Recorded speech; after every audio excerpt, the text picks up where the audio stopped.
उठी और बतिया कही तो से खान और भोले करी है कुशला थोड़े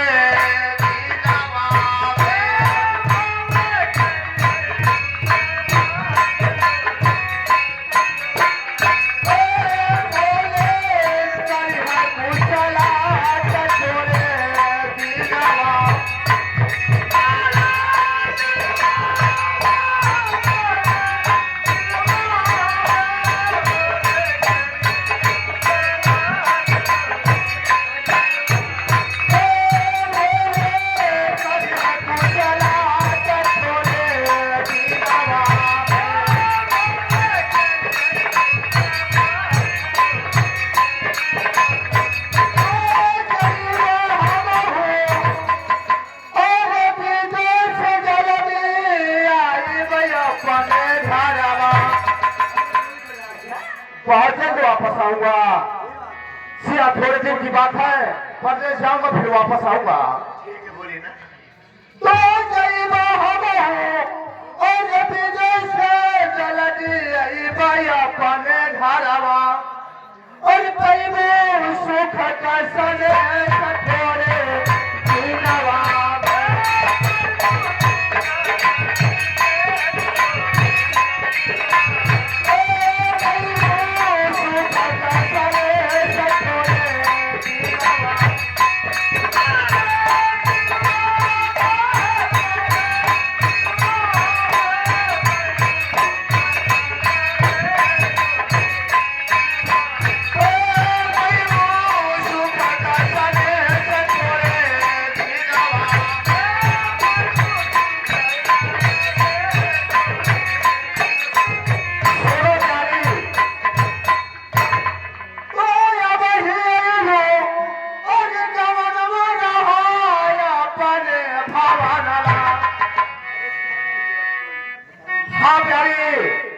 अभी के थोड़े दिन हुआ शादी को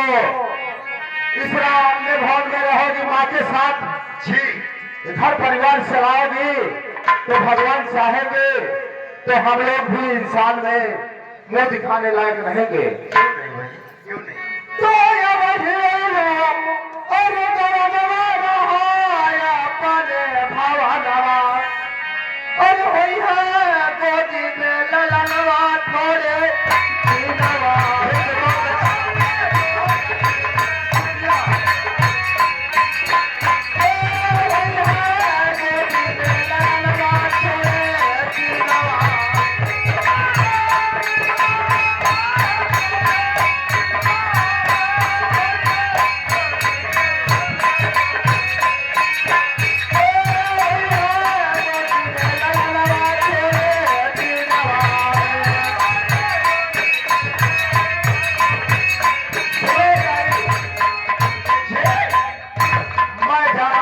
कलकत्ता शहर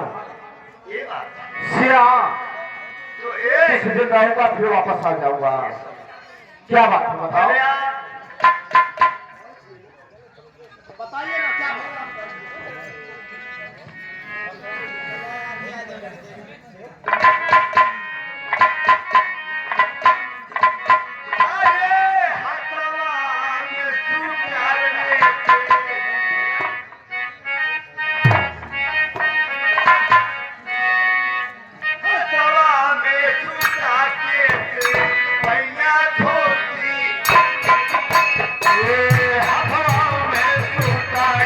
Yeah.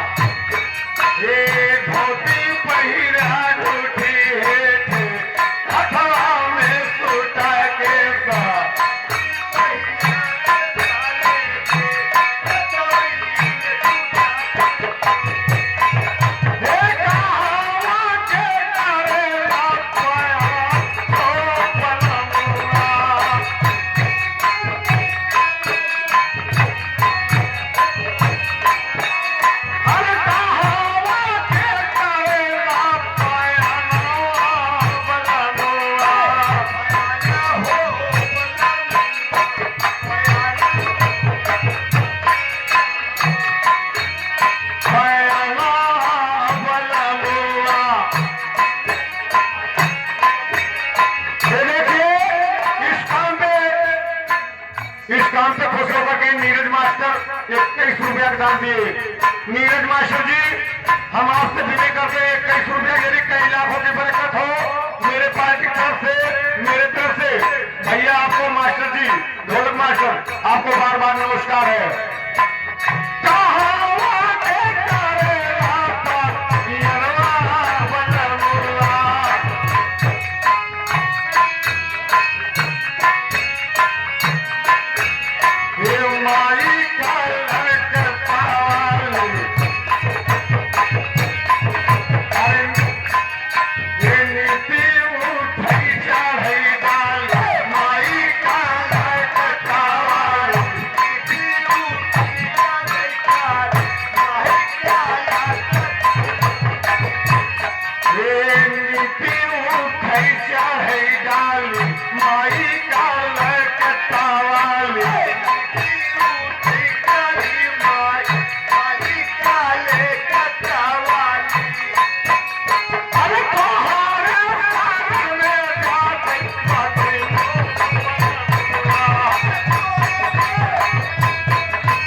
रुपया कई लाखों की बरकत हो मेरे पार्टी की तरफ से।